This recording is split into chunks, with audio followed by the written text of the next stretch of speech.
네, 안녕하십니까. 유한양 행스터입니다. 나는 2020년부터 2년 안에 1억 2천만 원을 벌 것이다.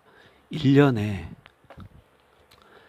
한 번 리밸런싱을 해야 한다. 그 시기는 9월 4주차 금요일이다. 월 80만 원을 적립식으로 투자할 것이다. 허리띠를 졸라매야겠죠. 배당금은 전액 재투자한다. 쫄지 말아야 된다. 하락을 견뎌내야 된다. 하락을 누가 하는가? 반등을 누가 하는가? 모른다 절대. 결국 자산을 불려주는 것은 확률이다.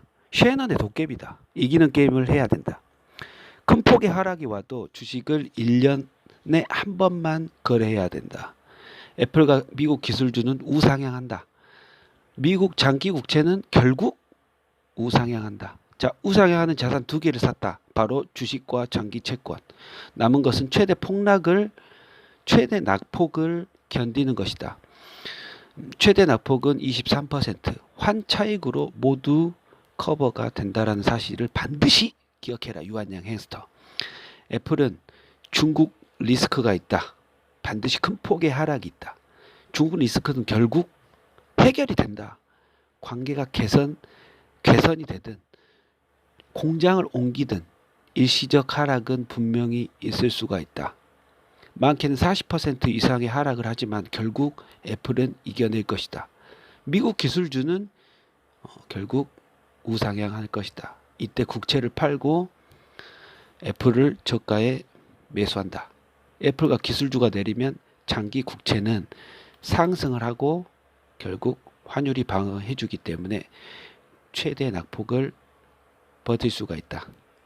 좋아요, 구독 부탁드리고요. 방송 시작하겠습니다. 서론이 길죠. 제 영상 보신 분들은 2분 정도는 빨리 가기 해가지고 본론으로 방송을 청취하시기 바랍니다. 현재 저는 7월 7일부터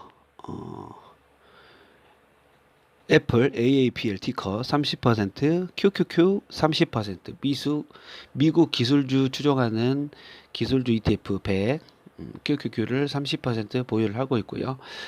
미국 장기국채 20년 이상 장기국채에 투자하는 TLT를 40%를 보유를 하고 있습니다. 7월 7일부터 7월 15일까지 수익률이 상당하죠. 280만원, 73만원, 286만원, 339만원, 7월 13일날 마이너스 198만원. 오우 마이 갓. 10월 19일날 239만원. 죄송합니다. 7월 14일날 239만원. 그리고 7월 15일날 32만원. 오늘은 현재 떡락 중입니다. 애플하고 QQQ 1% 이상 장전에 하락을 하고 있어요. 총 거래일 수익은 1,051만원이고 거래일 기준으로 둘레, 여섯, 여덟, 7거래일 만에 1,051만원의 수익을 받습니다. 요거는 뭐 공든탑이죠. 공든탑인데 모래성일 수가 있기 때문에 아직은 멀다. 1년에 한 번 주식을 사고 팔고 채권의 비율을 각각 6대4 비율로 가져가는 전략을 쓰고 있습니다. MDD는 23%고요. 자, 근데 여기서 이제 환차익이 또 발생을 해서 285만 원의 환차익을 보면서 총 1336만 원 수익을 내게 됩니다. 지금 제가 운용 자금을 풀로 돌리면서 약 4.4%가 상승을 했고요. 총 올해 YTD 기준으로 봤었을 때는 약 12% 정도의 수익률을 자랑하고 있습니다. 그렇습니다. 오늘 공부해 볼 부분은 제가 공부하는 거죠. 어떤 부분이냐? FRED, 프레드, 미국 연방준비위원회 연준에서 발표되는 지표들이 있습니다. 그 중에 이제 저번 시간에는 어셋에 대해서 알아봤죠. 미국의 부채, 미국 그 연준의 부채죠. 은행 중에 은행, 돈을 찍어낼 수 있는 곳, 패드의 부채다. 회사채를 사주거나 해서 미국의 국채를 발행하는 등의 어떤 느낌적인 느낌, 돈을 공급해주는 양을 확인을 해봤었죠. 양을 확인해 봤었을 때 일시적으로 돈을 많이 풀면 은 풀기 시작하면서 나스닥 지수가 올라가는 것을 확인을 했습니다. 자, 오늘은 신용 스프레드는 많이 했기 때문에 패스를 하고 그 다음에 소비자 물가 지수에 대해서 알아볼 거예요. 소비자 물가 지수. 구글에서 프레드를 검색, FRED를 검색을 하고 중간점에 내려오시면 영어로는 popular 시리즈, 번역하면 인기 시리즈, 번역본으로 말씀드리겠습니다. 인기 시리즈 중에서 모든 도시의 소비자에 대한 소비자 물가 지수, 모든 품목, 도시라고 딱 돼 있잖아요.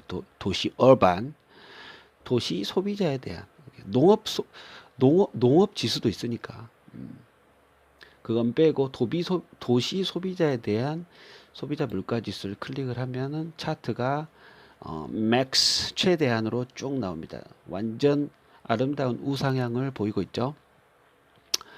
자, 거기에서 한글 번역으로 우측 상단 쪽에 그래프 편집 도구 표시죠.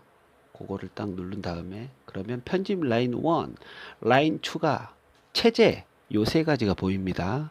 거기서 중앙을 딱 치신 다음에 NASDAQ 나스닥을 치십시오.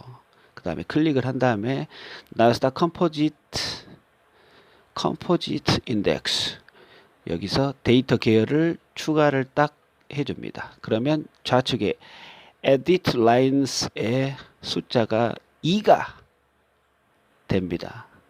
2로 표시가 되죠. 그걸 확인을 하고 체제 클릭 우측 최상단을 클릭을 하고 쭉 아래 내려오면 Y축의 위치를 권리 아마 영어로 라이트로 돼 있을 건데 요거를 클릭하시고 X를 딱 하면 나스닥 지수가 빨간색으로 표시가 됩니다.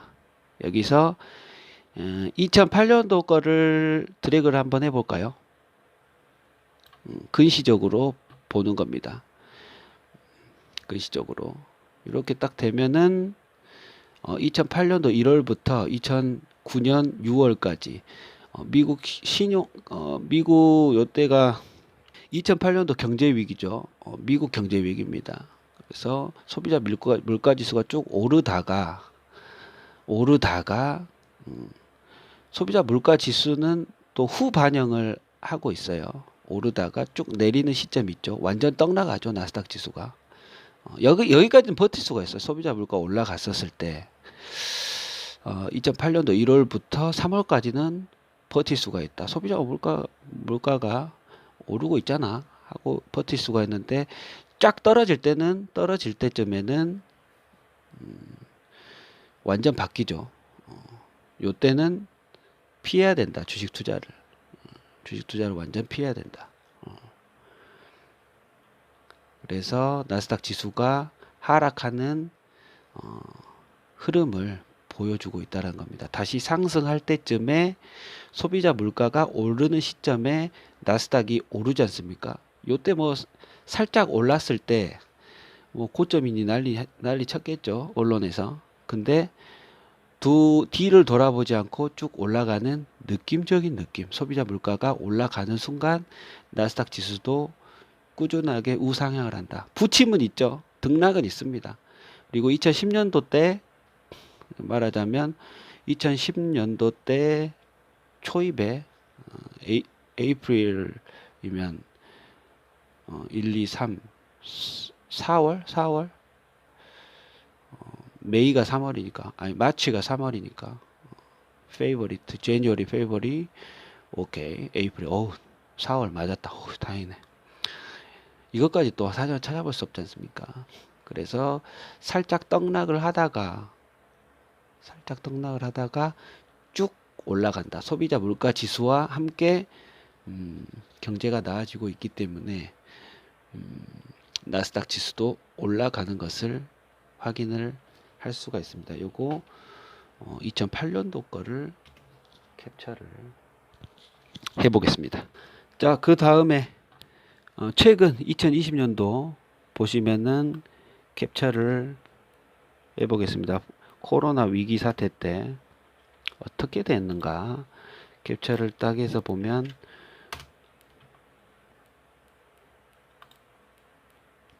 자, 소비자 물가지수가 쭉 하락을 하죠. 첫 번째 딱 하락할 때쯤에 주식을 팔았으면 괜찮았죠. 쭉 하락하는 그런 느낌적인 느낌. 2월 19일 날, 코로나 위기는 선반영을 했네요. 선반영을. 요때가 이제 고점이지 않습니까? 고점. 딱 고점을 캡처를 딱 했습니다.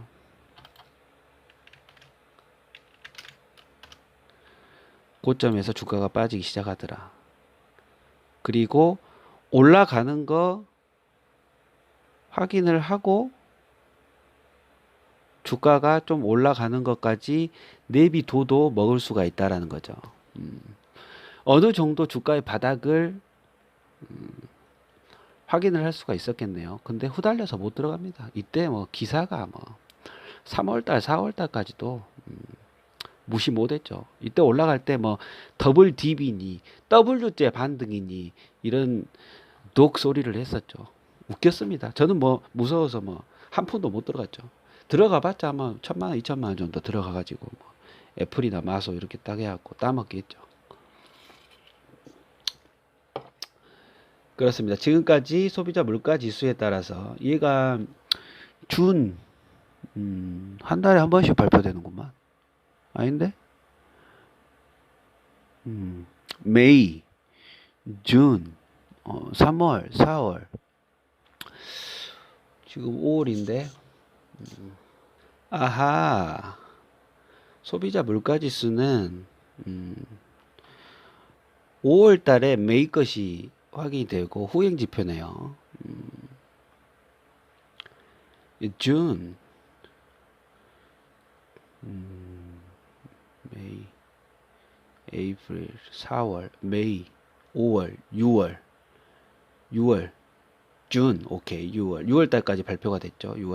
7월 달은 아직 발표가 안 됐습니다. 줄라이 하고 나오겠죠. 그래서 메이, 5월, 4월 달에 5월 달에 바닥을 찍고 요때까지는 주식을 못 샀겠죠. 6월 달에 이제 주식 사도 됐었다. 그래도 10% 이상 먹었다. 6월 1일 날 주식 샀어도 근데 한 일주일 정도 오르다가 떡락을 하죠. 예, 이때가 아마 6월 11일이 아니었나 생각이 드는데 요것도 6월 달 거 딱 해가지고 요때 샀어도 괜찮했다. 캡처. 오케이. 자, 소비자 물가 지수는 후행 지표이기 때문에 너무 맹신은 하지 마시고요. 2008년도랑 지금 현재랑은 좀 다르게 움직이는 맛이 있었네요. 그런데 요 지표를 참고를 해서 신용 스프레드, 지금 신용 스프레드는 12, 13까지 올라갔다가 지금 6대에서 지금 들락날락 하고 있죠. 6대에서 0.4% 이상, 0.4% 포인트 BP라고 하죠. BP. 0.4 BP가 떨어지면 떡락하고 나스닥 지수가. 그리고 어셋은 이제 부채 비율이 지금 부채 수준이 지금 계속해서 떡락하고 있기 때문에 요 세 가지만 봐도 주식을 살 포인트를 알 수가 있었다. 하지만 완벽한 포인트는 찾을 수가 없다는 것입니다. 그래서 저는 분산 투자를 하고 있고 주식을 60% 그리고 장기 채권 TLT를 40%를 갖고 있으면서 9월 넷째 주 금요일 날, 자 9월 달 넷째 주 금요일 날 너는 왜 리밸런싱을 하냐, 비율을 그때 주식을 사고 팔려고 하냐 라고 질문을 이메일로 주시더라고요. 그거는 10월 달에 대체적으로 미국이 폭락이 많이 했었어요. 그 폭락 전에 한번 리밸런싱 하는 겁니다. 그렇습니다. 주식이 올랐다면 주식을 파는 거고요. 주식이 내렸다면 국채를 팔고 주식에 일정 부분 사는 비율을 맞춰주는 것을 지속적으로 해 나가는 거죠. 벌써 15분이나 됐네요. 오늘 영상은 여기까지 마무리하겠습니다. 소비자 물가지수 미국 겁니다. 한국 거 아니고. 프레드. 오케이. 여기까지 하겠습니다. 유한양 앵스터입니다. 1억 2천 가야지. 오케이.